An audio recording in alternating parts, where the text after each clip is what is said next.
Class 10th की जो English का पेपर होने वाला है 1 मार्च को, उसके लिए जो मोस्ट इम्पॉर्टेंट क्वेश्चन है वो वायरल जो क्वेश्चन है वो बिल्कुल ऐसे ही पेपर आपको देखने को मिलेगा।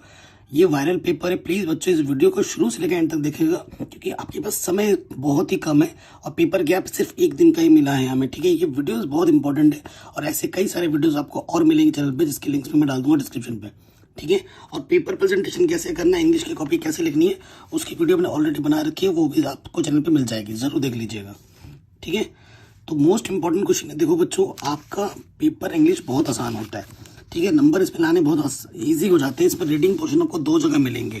ठीक है, तो सबसे पहले देखो आपको पैराग्राफ मिलेगा, उन पैराग्राफ में चीजें लिखी हुई होंगी। आपको एक चीज मैं बताता हूँ, इनमें जो क्वेश्चन पूछे जा रहे हैं ना, पैराग्राफ पढ़ने से पहले आप इन क्वेश्चंस को पढ़ लो।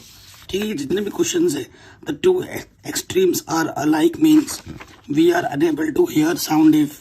ठीक है, which word in the passage opposite of slow. ठीक है, ये चीज जो क्वेश्चन है ना वो आप थोड़ा पढ़ लो, क्वेश्चन आपके माइंड में रहेगा और जब आप पैसेज को पढ़ोगे ना तो वो क्वेश्चन का आंसर आपको तुरंत क्लिक कर जाएंगे। ठीक है, ये चीज आपको बहुत ध्यान में रखनी है। पैसेज पढ़ोगे तभी आप प्रॉपर पूरा आंसर सही लिख पाओगे और आंसर। ठीक है, चलिए पहले आ जाते, पहले पैसेज को हम ढंग से पढ़ेंगे। क्या, this is great lesson for all of us to learn that in all matters the two extremes are like. The extreme positive and the extreme negative are always similar. When the vibration of light are too slow, we do not see them, or nor do we see them when they are too rapid. So with sound, when very low in pitch, we do not hear it. When very high, we not hear it either. Of like nature is the difference between resistance and non-resistance. One man does not resist because he is weak, lazy and cannot. The other man knows that he can strike an irresistible blow if he likes. ठीक है, yet he not only does not strike but blessing his enemies. Bless his enemies.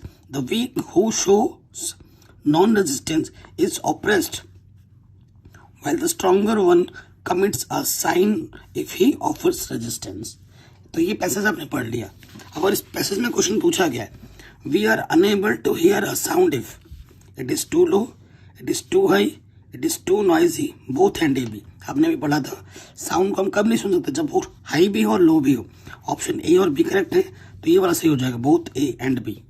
ठीक है, अब इसके PDF अगर आपको चाहिए वो भी आपको मिल जाएगी। बस एक कंडीशन है, आपको चैनल को सब्सक्राइब करना होगा, आपको वीडियो को हर जगह शेयर करना होगा और अच्छा 2 कमेंट करना होगा अलग अलग जगह पर। ठीक है, और आपको मेरे को मैसेज करना है, मैं आपको व्हाट्सएप में ये पूरी पीडीएफ ये भी और इसके बाद कई सारे पीडीएफ आप इंपॉर्टेंट मिलेंगे, वो भी आपको मिल जाएगी फ्री ऑफ कॉस्ट, लेकिन थोड़ा आपको भी हमारी हेल्प करनी होगी। अगला क्वेश्चन है बच्चों, the two extremes are alike means क्या, excess of anything is not good. इसका मतलब ये हो, टू एक्सट्रीमिटीज, किसी भी चीज की बहुत अधिकता जो होती है ना वो अच्छी नहीं होती। Excess anything is not good. कह रहे हैं which word is passing is opposite of slow. Slow का अपोजिट क्या है, स्लो का मतलब फास्ट, फास्ट मतलब रैपिड। ठीक है, रेसिस्ट, रैपिड, लेजी, स्ट्राइक, तो रैपिड होगा, रैपिड मतलब फास्ट होता है। कह रहे हैं choose the correct option to answer the following. ठीक है, I dash there with my parents. ठीक है, I will go there with my parents, I went there with my parents, ये भी सही हो सकता है। I had gone there with my parents. तो ए बी सी तीनों हमारे ऑप्शन क्या होंगे, करेक्ट होंगे। ठीक है बच्चों, आगे बढ़ते हैं। If you want to know about new things you are, क्या होगा, आप किस चीज के लिए, आप किसी चीज के लिए जानना चाहते हैं तो आप क्या उस चीज के लिए क्यूरियस होंगे, जिज्ञासु होंगे। Rearrange the following word clusters to make meaningful sentence. Loves, my, to इधर उधर दे रखा है तो सेंटेंस प्रॉपर बनेगा इसका क्या, my brother loves to share his toy. Option number C बिल्कुल सही हो जाएगा। ठीक है, कई बच्चे बोलते हैं सर आपकी टिक पहले से ही होते हैं। टिक इसलिए होते हैं क्योंकि मुझे बच्चों को पीडीएफ प्रोवाइड करवाना है तो टिक तो उनको होना ही चाहिए, नहीं तो उनको कैसे होगा पता, है ना, इस चीज़ के लिए, क्योंकि मैं बच्चों के बारे में सोचता हूँ हमेशा। कह रहे हैं which of the following word is misspelled. Misspelled का मतलब होता है, जो एविडेंस होता है ना, इसका मतलब होता है मिसस्पेल्ड। इंग्लिश का ट्रांसलेशन इंग्लिश में सोचना है आपको, ठीक है। जैसे हिंदी के एक हिंदी वर्ड के कई सारे अर्थ निकलते हैं हिंदी में, वैसे इंग्लिश में भी होता है, ठीक है। अगले प्रश्न में आ जाओ, क्या बोल रहे हैं आपसे, he jumped the well to save the drowning girl. तो इसमें क्या होगा, ही जम्प्ड, किस में कूदा, कुएं में कूदा ना, इनटू आएगा, अंदर जा रहा है ना, इनटू आएगा, ठीक। अगले प्रश्न में आ जाए, देखो फिर से वही चीज़ है, ये पोएम का स्टैंड पोएम है ना, तो इसमें क्या है ना, आपको पहले क्वेश्चंस पढ़ लेने। मैंने हमेशा आपको बोला है कि an poem like duckling and father swan symbolise, तो ये जो भी क्वेश्चंस है उनको पढ़ लिया करो, और उसके बाद ये पैसेज पढ़ना है। क्या बोल रहे हैं, I finished my poem and it was beautiful, it was about a mother duck and a father swan with 3 baby duckling who were beaten to death by the father because they squawked too much. Luckily, Mr. Kissing took the joke the right way. He read the poem to the class, adding his own comments and the several other classes as well. Since then, I have been allowed to talk and have not been assigned any extra homework. ठीक है, अब इस पे question पूछा गया है, the NS poem the ducklings and father swan किस चीज को सिंपलाइज करता है, चिल्ड्रन और पेरेंट्स को सिंपलाइज करता है, ठीक है, डकलिंग एंड फादर स्वान, ठीक। नेक्स्ट क्वेश्चन पे आ जाते हैं, कह रहे mister Kissing had assigned an extra homework earlier because, जो एन है ना, Ann talk too much in the class, क्योंकि एन बहुत ही ज्यादा बात कर रही थी क्लास में।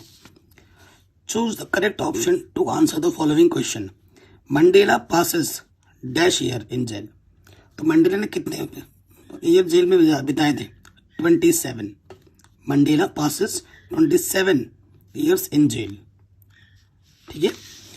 तो आपके लिए बच्चों अगर इंग्लिश में अच्छा नंबर लाना है तो आपको आपके चैप्टर्स के अच्छे नॉलेज होने चाहिए, है ना, कहानी का आपको पता हो, जो भी आपके पोएम है उनके आपको सेंट्रल आइडिया पता हो, किसने लिखा है, तो आप अच्छा स्कोर कर सकते हैं अंग्रेजी में।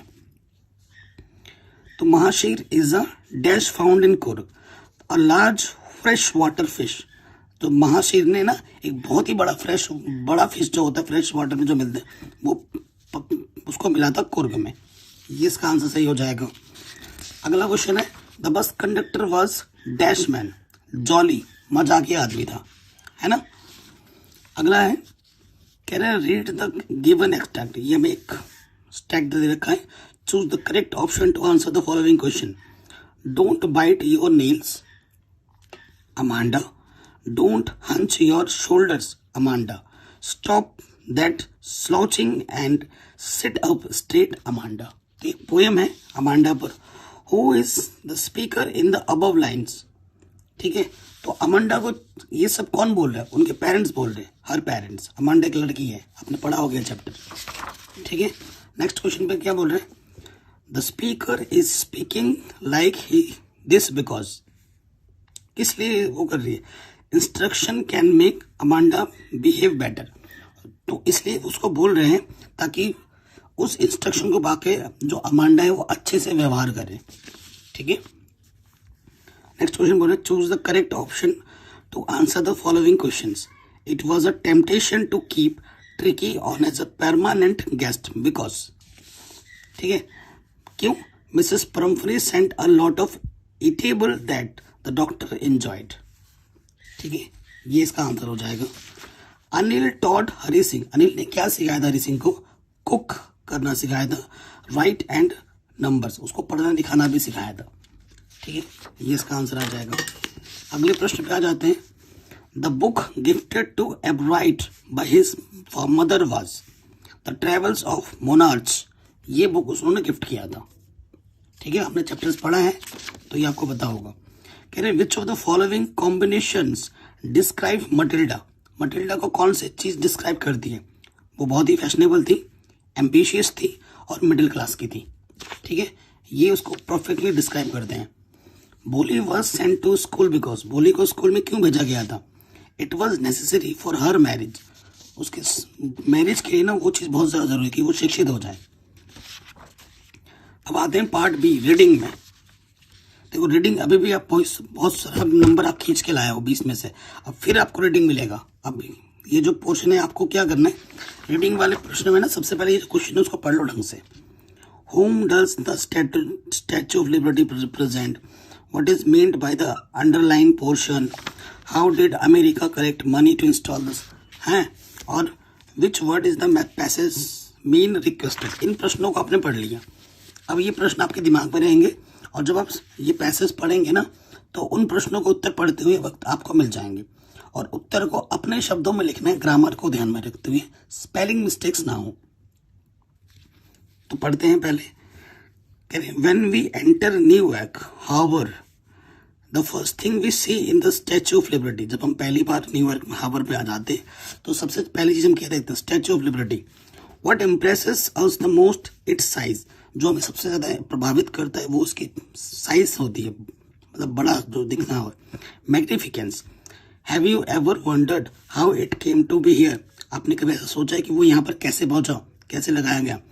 The Statue of Liberty was gift from the people of France to mark the 100 year anniversary of American independence. तो ये दिया था फ्रांस ने अमेरिका को गिफ्ट के तौर पर, और उनके 100वें इंडिपेंडेंस पे। In 1869 sculpture Frederic August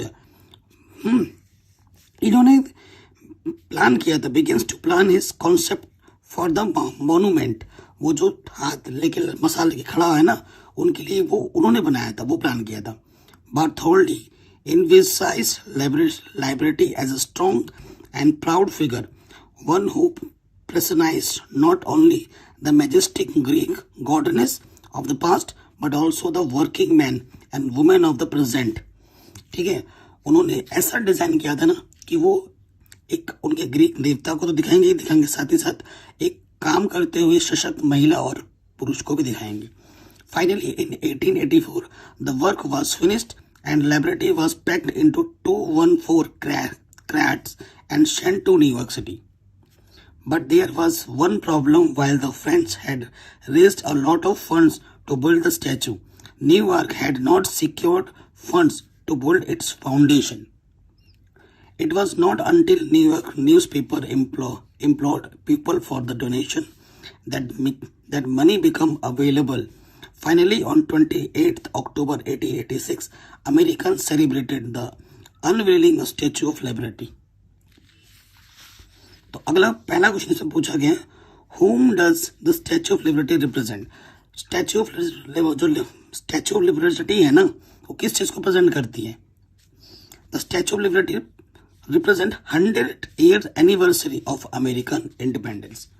America के 100वें स्वतंत्रता को रिप्रेजेंट करती है। What is meant by the underlined portion? ये जो underlined portion है, liberty was packed into 214 crated and sent to the New York City, ये किस चीज को प्रेजेंट करती है? The underlined portion means that France has shipped Statue of Liberty into 214 box में उन्होंने भेजा था into New York City। क्रैट्स का मतलब होता है बॉक्स, है ना, उसको टुकड़ों टुकड़ों में भेजा था, ये इसका मतलब है। How did America collect money to install the statue? ठीक है, America collected money to install the statue by implored people for donation। लोगों को उत्सुक किया कि भाई आप लोग डोनेशन करो। ठीक है, next, which word is passage means requested? Requested का मतलब किस वर्ड से निकल के आता है? इम्प्लॉर्ड, मतलब लोगों से रिक्वेस्ट किया था कि भाई डोनेशन करो, है ना, तो ये आता है। ये install the statue by implored people for the donation. Implored का मतलब होता है रिक्वेस्ट करना, है ना, आग्रह करना।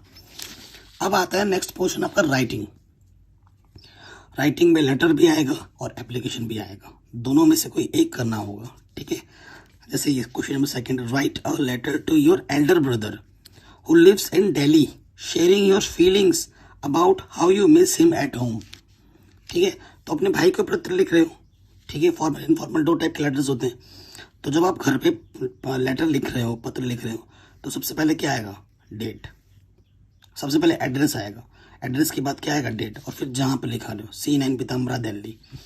अपने भाई को लिख लो तो लिखोगे dear brother, hope this letter finds you in the best of health. ये जो मेरा पत्र है वो आपको अच्छे स्वास्थ्य के साथ पा सके। We are all fine here, हम सब यहाँ पर अच्छे हैं। No words could express how deeply I love you, ऐसा कोई वर्ड नहीं है जो अब बता सके कि मैं आपसे कितना प्यार करता हूँ। डियर ब्रदर, मेरे प्रिय भाई, you never ending support towards my endeavours and constant encouragement pushes me to do great things in life. आपका जो सपोर्ट है अनंतता के स्तर पे जाकर मुझे हमेशा प्रेरित करता है कि मैं अपने लाइफ में कुछ अच्छा कर पाऊँ। Your absence makes me sad, आपका जो खालीपन है, आप जो मेरे साथ नहीं हो, वो मुझे बहुत ज़्यादा दुखी करता है। And I can not wait to see you again, और मैं बिल्कुल खुद को रोक नहीं पा रहा हूँ आपको दोबारा से देखने के लिए।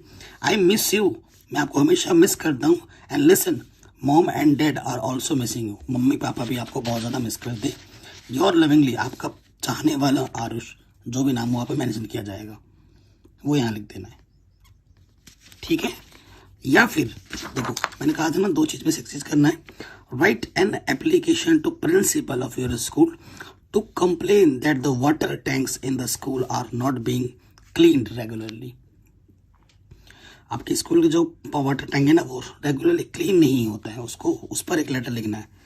टू द हेडमास्टर या टू द प्रिंसिपल ऐसे लिख दोगे, फिर स्कूल का नाम लिखोगे, और फिर जहाँ वो स्कूल है कानपुर जो मेंशन किया गया तो वो लिखोगे।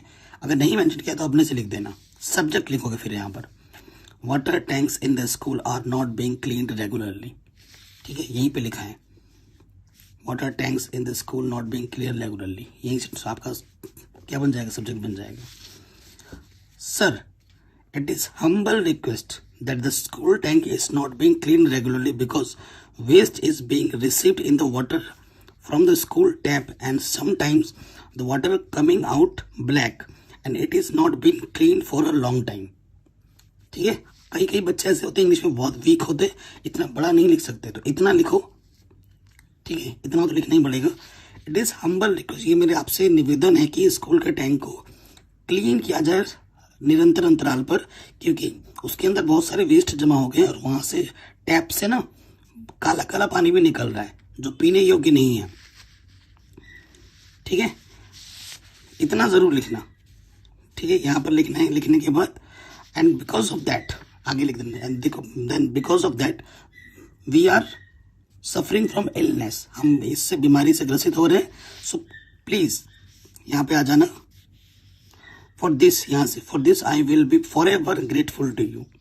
ठीक है, यहाँ पे लिख देना please kindly clean the tank of the school and protect the health of us, for this I will forever grateful to you. इतना और लिख देना, इतना लिखने के बीच में जरूरत नहीं है। योर ओबीडियंट स्टूडेंट, आपका आज्ञाकारी शिक्षक श्रुति, जो भी नाम मेंशन किया जाएगा यहाँ पर।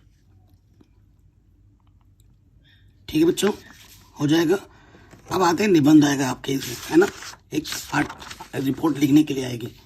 Right a report on the craft exhibition in your school in about 80 to 100 words. 80 to 100 words का मतलब है कम से कम 1.5 पेज। आपका जो पेज मिल रहा है ना, उसका कम से कम 1.5 पेज, 1.5 पेज। ठीक है, hints when inauguration ceremony, exhibited crafts item, gathering, other stall, etc, overall experience, इन सब टॉपिक्स को इंक्लूड करते हुए आपको आर्टिकल लिखना है। Art and craft exhibition in mission school, आपको सबसे पहले टॉपिक बोल्ड लेटर्स में लिखना है। ठीक है, बाय आशा शर्मा, किसने लिखा था, आप जो नाम है वो लिखोगे। फिर पहले डेट आएगी अक्टूबर इतना, Kanpur.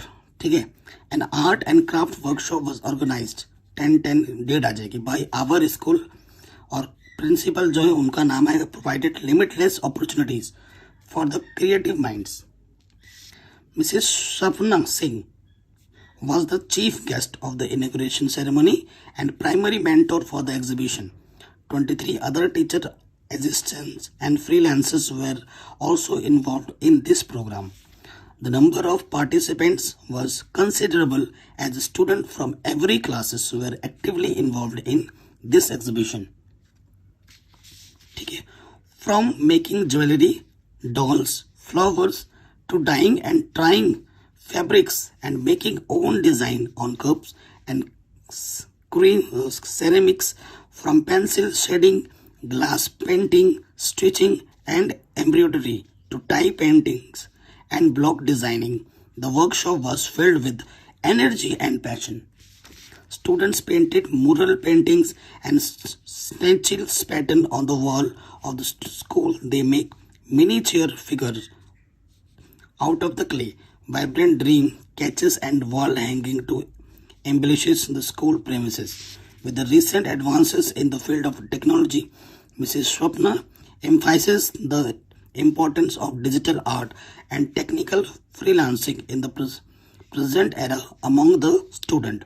She also taught them the basics of freelancing, graphic designing and blogging. The students were highly motivated to learn, explore and grow. ये आर्टिकल प्रॉपर पूरा हो जाएगा गिवन टॉपिक्स को कवर करते हुए. या फिर आपको क्या लिखना है, look at the picture given below. एक आपको पिक्चर दी जाएगी, taking clues from the right an article on the advantage and disadvantage of internet.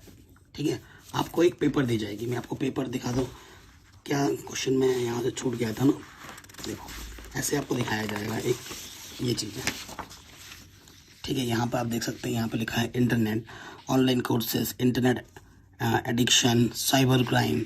ठीक है, online shopping, entertainment, communication forum, social attentions. तो ये सब चीज़ें हैं. इन सब चीज़ों को कवर करते हुए आपको क्या लिखना है, एक आर्टिकल लिखना है 80 to 100 वर्ड्स में. इंटरनेट के बारे में सबसे पहले उसका इंट्रोडक्शन देना होगा. The internet is huge connection between computers, servers and mobile devices where you find any information. It is the easiest medium to interact with people and social media on the go. It is an open source for learning new things. People use the internet in various ways. The present world is almost paralyzed without a good internet connection. We are talking about some good sides and some bad sides of the internet here. हम यहाँ पर internet के कुछ good और bad चीज़ों के बारे में डिस्कस करेंगे. Advantage of internet. ठीक है, the biggest advantage of the internet is communication big, because with a good communication people can spread their business and their reach of is bigger audience. It has improved online education too. People can note their classes from at home. People can do their classes from home. Even a teacher can prepare his lecture, upload it on the internet, where he can share these files with the students, and the students can access them from any internet connected devices from anywhere in the world. जैसे कि मैं अपनी ये video बना रहा हूँ आप लोगों के लिए, मैं बना रहा हूँ उत्तराखंड से और आप पता नहीं कहाँ से इस वीडियो को देख रहे हैं, है ना. People can arrange for fundraiser or donation camp for the needy people. People can shop online variety of products on ease. It is easy to control the economical issues such as banking.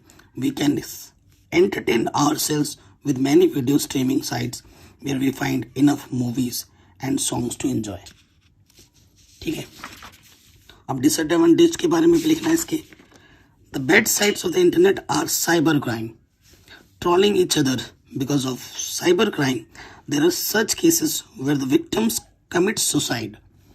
That how we can guess how big a problem it is. So we have to stay away from every type of crime, bullying, trolling on the internet. Your personal data could be hacked anytime. That's why you need to have proper knowledge while you are going to use that, an essential thing. It is better not to play online games too much and avoid all the addictive websites. Conclusion क्या है इसका?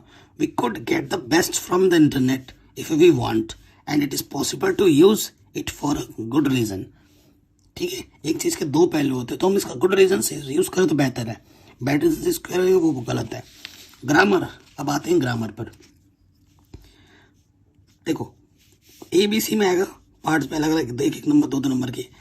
Rewrite the following sentence by changing into indirect speech. जैसे Kiran said to her mother please allow me to play. ठीक है, तो इसको indirect speech में कैसे बदल देंगे? किरण रिक्वेस्टेड हर मदर टू आ जाएगा यहाँ पर अलाउ हर टू प्ले. इसको मैंने डायरेक्ट से इनडायरेक्ट में बदल दिया। Change the following into passive voice. Passive voice में बदलना है, I know you very well, you are known very well by me. तो ये पैसिव वॉइस में बदल दिया। अगला है punctuate the following. The gardener said to me not touch the flowers. तो ये क्या हो जाएगा, the gardener said to me, इसको किस में बदलना है, पंक्चुएट में ऐसे बनाना है, do not touch the flowers. Do not touch पे ये क्या आ जाएगा, पंक्चुएट लग जाएगा। अगला क्वेश्चन है जो 5 नंबर में आता है, ट्रांसलेट करना हिंदी को इंग्लिश में। कल सुबह मैं पुस्तकालय जाना चाहता था, उसी समय मेरा एक मित्र मुझसे मिलने आ गया। तो देखो, कल सुबह मैं पुस्तकालय जाना चाहता था, yesterday morning I wanted to go to the library. उसी समय मेरा एक मित्र मुझसे मिलने आ गया। At that time a friend of mine came to visit me. हम शाम तक साथ रहे, we stayed together till evening. ठीक है, मित्र से मिलकर मैं खुश था, किंतु पुस्तकालय ना जाने के कारण मैं दुखी भी हुआ। I was happy to meet my friend but I also felt sad because I could not go to the library. ठीक है, ये इसका ट्रांसलेट हो जाएगा। ट्रांसलेशन अपने शब्दों में कीजिएगा, कोई ज़रूरी नहीं है, अगर नहीं आता है तो अपने शब्दों में कीजिएगा, लेकिन छोड़ना नहीं है। अब लिटरेचर पोर्शन पे आ जाएंगे। ठीक है, कह रहे answer the following question in about 30 to 40 words each. Mention varieties of bread that are essential part of celebration in Goa. The different types of bread popular in Goa are sweet bread, bowl, boiled hens, sandwiches, loaves of bread, bread bangles.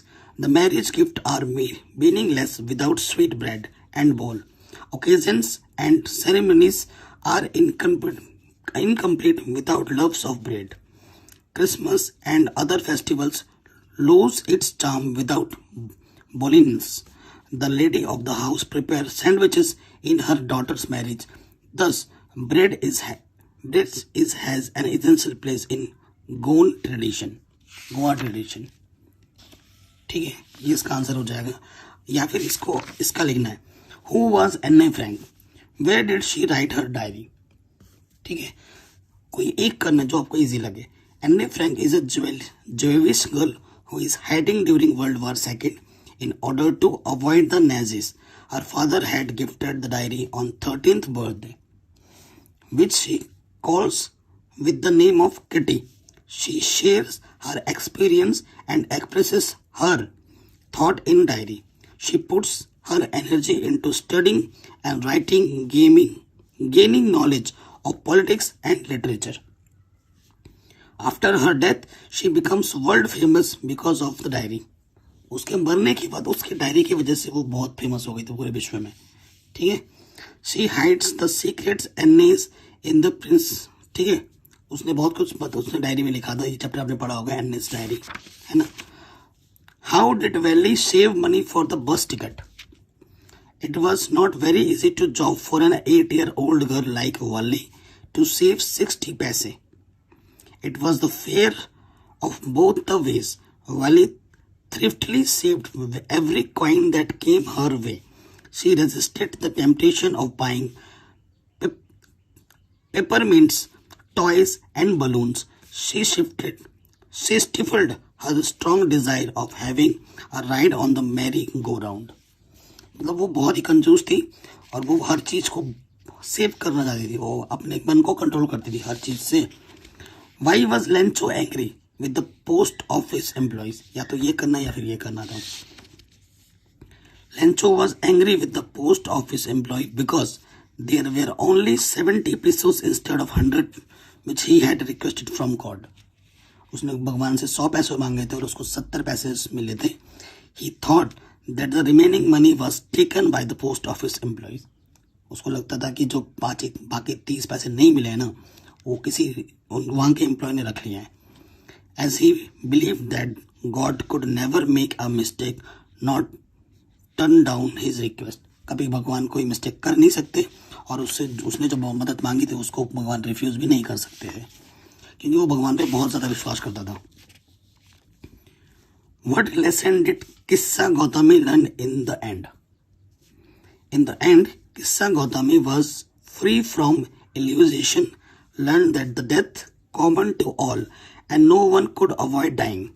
She realized the universal truth that all mortals are destined to die sooner or later. Death spares none. Her lamentation and grieving can't bring her dead son alive. There was no family in which no son, daughter, or parent had not ever died. People weep over their dead ones, but it is only the wise who do not grieve as they have accepted the truth. ठीक है, अगले question पे आ जाते हैं. How did Mandela idea of freedom change with age and experience? देखो, with age and experience, Mandela understood the real meaning of freedom. As a young boy, he thought that he was born free, believed that as long as he obeyed his father and abided by the customs of his tribe, he was free in every possible manner. As he grew older, freedom to raise family and freedom to earn livelihood started dominating his thoughts. Gradually, he realized that he was selfish during his boyhood. He slowly understood that it was not just his freedom that was being curtailed, but the freedom of all blacks. It was the freedom from fear and prejudice. Age and experience widened his perspective of freedom. ठीक है, ये काफ़ी शानदार chapter है Nelson Mandela का, आपको ज़रूर एक बार पढ़ना चाहिए और यहाँ से क्वेश्चन बहुत आते हैं. अगला है, mention a few difference between tiger in the zoo and tiger in the jungle. Tiger in the zoo और टाइगर इन द जंगल में क्या डिफरेंस है वो आपको बताना है. बहुत ही शानदार क्वेश्चन है. The tiger is the king of the forest. It is born free. It roams about the forest roaring regularly. It enjoys the supremacy as all animals are afraid of it. It is thus wildly royal. In the zoo, however, it is trapped animal. It is like a king in fetters, a king without kingdom. It cannot longer enjoy hunting. It is more like a circus clown, a sheer spectacle. It is bound by the rules and regulation of the zookeeper, lost in the suggestancy and dignity. It is just a puppet king. ठीक है, ये difference है दोनों में. आगे बढ़ते हैं. Write 4 lines of any poem prescribed in your syllabus. Do not copy lines given in the question paper. तो कम से कम आपको 2 पोएम या 3 पोएम आपको याद करनी चाहिए, कम से कम 4-4 लाइन या 8-8 लाइन की. तो हमने एक पोएम लिखा है, life is real, life is earnest, and the grave is not its goal. Dust thou art the dust returnest. It is not spoken of the soul, not enjoyment and not sorrow. It is our design to end our way, but to act that each tomorrow find us farther than today. ठीक है, ये poem हमने लिखा है. आप कोई दूसरा poem भी याद कर सकते हैं. देखो, सेंट्रल आइडिया आता ही आता है हर साल. मैंने बोला ना, right the central idea of any of the following poem. आपको 3 पोएम दे रखा है, इनमें से किसी एक का सेंट्रल आइडिया लिखना है. ठीक है, fire and eyes, the trees, animals, तो मैंने तीनों का लिख दिया है. The central idea around which the entire poem revolves is that only love, equality, mutual understanding and sympathy for and one all can help establishing peace on the earth. The poet mentioned that both fire and ice are probable ends of this world, while the talks about how fire represents design and can therefore be cause of the end of the world. He also mentions ice in between to symbolize that the coldness and indifference towards one another will also be enough to end the world. ठीक है, ये है इसका central idea. Next, the trees. The poem the trees by Adrienne Rich shows the conflict between man and nature. With the growth and development of society, human beings have used nature for their own benefit and caused a lot of harm to it. The poet wants to give the message, the passage the presence of a few trees inside homes does not because equal to the nature. It is very false idea of nature. Real nature is outside in the forest that we have destroyed. हमारे घर में सिर्फ 2-4 पेड़ लगाने से हम nature को नहीं बचा सकते. हम नेचर वो है जो घर से बाहर है, जंगल जिसको हम डिस्ट्रॉय कर रहे हैं, खत्म कर रहे हैं. The poem tells us how the trees wants to break free from the walls and humans have put around them and go out in the forest. Next has animals. The poem is composed by Walt Whitman. Animals, ठीक है. सबसे radio में जिसने लिखा है उसका नाम जरूर मेंशन करना है. He always favored the animal species. Though his poem, the poet highlights the positive qualities of the animals and expresses his desires to live with them because they are serene and self-contented. They do not unhappy over their condition. They do not weep for their sins or discuss about the duty towards God. They are satisfied and they are not affected by the feelings of sorrow and happiness. They do not any kind of falsehood. In short, we can say that they possess the quality of love, affection, kindness and sympathy.